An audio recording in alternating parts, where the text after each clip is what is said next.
What if I tell you that this position is actually a draw? It doesn't matter कि black के दो Pond's isolated हैं और यहाँ पर एक पॉन तो खतरे में भी है. इट डजेंट मैटर कि वाइट के दो पॉन्स कनेक्टेड हैं और दोनों साथ में हैं और दोनों आगे बढ़ रहे हैं for the promotion. It doesn't matter कि ब्लैक का पॉन वाइट के पॉन से बहुत दूर है. It's still a draw. जी हाँ, बिल्कुल सही सुना. बिकॉज यहाँ पे हम लोग एक एंड गेम प्रिंसिपल का यूज़ करने वाले हैं जिसे कहते हैं the deep freeze end game rule, जिसके अंदर तुम्हारा बस एक छोटा सा पॉन दो पॉन्स की पॉन चेन को आराम से फ्रीज कर सकता है, उन्हें ख़त्म कर सकता, उन्हें रोक सकता है, and then you can simply win this game. इस पूरी कंडीशन में वाइट का सबसे बेस्ट मूव है H4 और जब अगर वाइट H4 खेलता है तब तुम्हें यहाँ पे एक दूसरा एंड गेम प्रिंसिपल यूज़ करना है जो कि मैंने ऑलरेडी फर्स्ट वीडियो में समझा रखा है. उसे हम कहते हैं the fox in the chicken coop. इसका मतलब कि तुम हो फॉक्स, तुम्हारा किंग है फॉक्स और ये जो दो एनिमी पॉन्स है ये हैं चिकन्स और ये अनडिफेंडेड है, यानी कोई डिफेंड नहीं कर रहा है, किंग तो यहाँ घूम रहा है. तो you have to focus on these chickens rather than your own pawn, जो कि बहुत ही वल्नरेबल है क्योंकि वाइट पॉन इसमें ऑक्यूपाई यानी कि इसमें टाइम वेस्ट करेगा. Then you can simply capture this.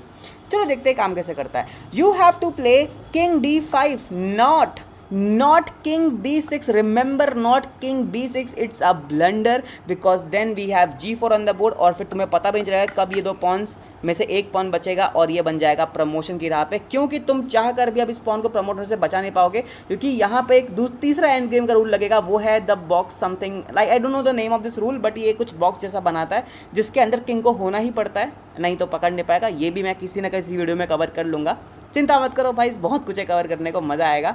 तो यहाँ पे you have to play king D5 instead कि ताकि तुम जल्द जल्द इन चिकन्स के पास पहुँच सको. ना पॉन आगे बढ़ेगा, you have to play king E4. King यहाँ पे हमारे पॉन को टेक कर लेगा, हमें नहीं फर्क नहीं पड़ता. We will just move forward attacking this pawn. Pawn आता है अटैक करने के लिए, we take, they take and then we just attack the pawn. Let's say यहाँ पे किंग मूव करता है, we take this pawn and that's actually a draw position. That's perfectly fine. ये तो तब की बात है ना जब लाइक वाइट यहाँ पे ढंग से खेल ले. लेकिन what if white played G4? तो अगर यहाँ पे वाइट ने G4 प्ले किया, it's actually a blender. Now why it's a blender because यहाँ पे तुम वो एंड गेम प्रिंसिपल यूज़ करोगे जो हम इस वीडियो में डिस्कस करने वाले हैं. वो है the deep freeze end game rule. इसका मतलब कि you have to play G5 की मदद से. अब ये दो पॉन्स किसी काम के नहीं है because the moment next pawn move करेगा you will capture that pawn. And since यहाँ से स्क्वायर बनाते हुए तुम्हारा किंग स्क्वायर के अंदर ही फॉल करता है, तुम इस पॉन के प्रमोशन को पकड़ लोगे ऐसे जाके, ठीक है. That is how the things work and this end game principle is called the deep freeze. और हाँ, यहाँ पे ब्लैक जीत रहा है इसलिए वाइट को ना चाहते हुए यहाँ पे H4 प्ले करना पड़ता है. You capture, they move their pawn and here comes the best move is king D6.